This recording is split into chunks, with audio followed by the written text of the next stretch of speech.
blasfemia. Questa è una barzellettina che girava negli anni 80, e allora era Gesù, gli apostoli, c'è praticamente Gesù che dice questa parabola, no? Allora la parabola, a un certo punto sta per cominciare la parabola, pieno di gente, arriva uno, comincia: maestro ti prego, io ho fede in te, sono cieco dalla nascita, ti prego fammi il miracolo. Allora Gesù lo chiama, impone le mani: ecco, adesso tu figlio mio vedi.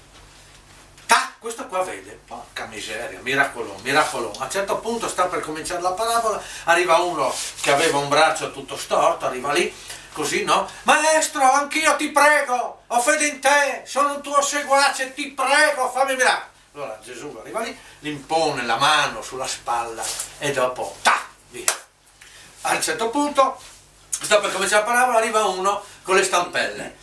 Maestro, sono storpio dalla nascita, ti prego, fai il miracolo, ti prego. Allora va lì e arriva San Pietro: sì, scusa un momentino, però adesso qua c'è tanta gente che aspetta la parola del nostro maestro Gesù, per cortesia vai dietro questa casupola, dietro la casupola, e attendi alla fine della parabola. Sta per cominciare, a un certo punto sente: Gesù, ti prego, fammi il miracolo, questa voce da donna, tutti mi prendono in giro, per favore. Arriva San Pietro: sì, un momentino, che tu però, insomma, adesso vai dietro con la casupola, c'è già un altro nostro fedele, attendi che poi ti chiamiamo. Allora Gesù fa la parabola, la benedizione, a un certo punto via.